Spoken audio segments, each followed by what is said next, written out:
Boy, look at that moon. Isn't that pretty? Did you ever think you might like to visit the moon? Well, I did. Well, I'd like to visit the moon on a rocket ship. That's a beautiful song, isn't it? Today, Bitcoin dominance is at 42.1%, continuing to climb ever so slowly. The market cap is at $337 billion. Bitcoin yesterday was seemingly fine at above 9K.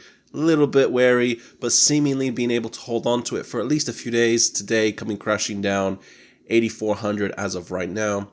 Ethereum not doing so well, $621. The interesting thing is the ratio isn't too bad, but still not good, still slipping.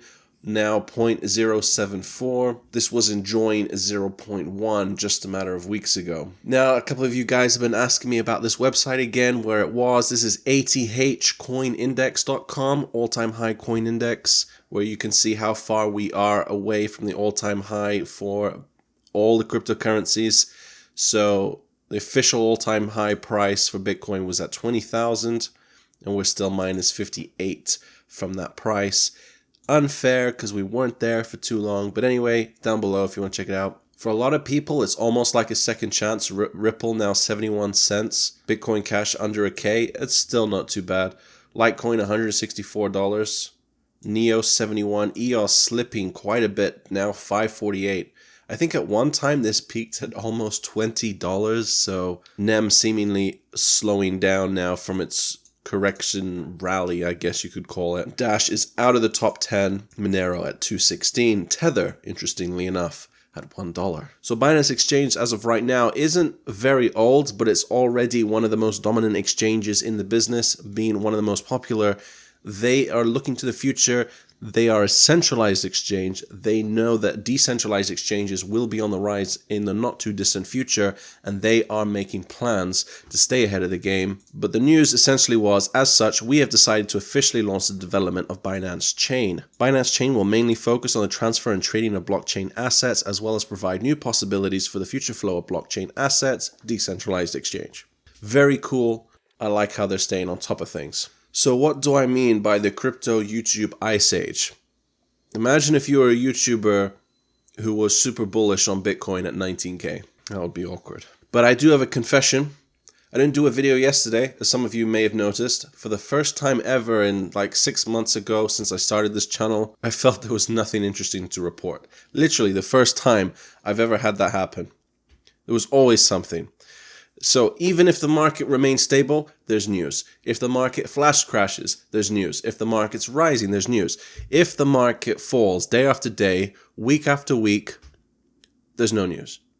I mean, there is, right? There is. We had some positive news about the South Koreans officially announcing ICO support or something, but that of course isn't enough. A lot of us expected that anyway. Even the SEC news could only pause this crash. Then we have some bad news, I guess, from today, from Google banning all ICO and cryptocurrency related advertising. While Google has not explained in details the reason of its ban, the new policy comes at a time when regulators in the US have been increasingly scrutinizing cryptocurrency projects that tout unrealistic investment opportunities and promote themselves to investors over the internet. Rest in peace, this advert.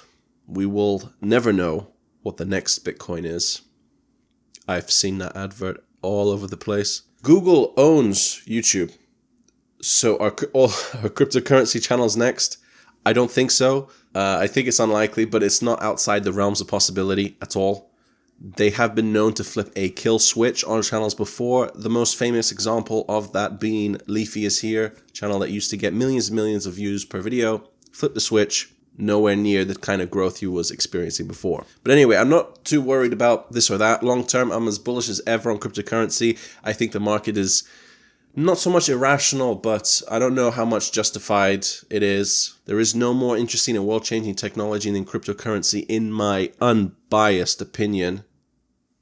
But short term, I wouldn't be surprised to see this go even lower. I doubt many of you would be too surprised to see it go even lower. We could legitimately be at the bottom right now. Or we're very close to it, but yeah, again, there's a possibility we could go lower. There's a few reasons for it. I feel we jumped too high too quickly. Cryptocurrency investment right now for new money doesn't look like a good idea. It's just too volatile, so they're staying away for now. They will be back for sure once things calm down and start to recover. But yeah, so my channel is built around giving you general news that could have an impact on the market. That's not happening. Altcoin news, which, to be honest, I have a ton of coins that I can talk about right now, but I personally don't see any reason why you should care, so I'm not going to talk about them.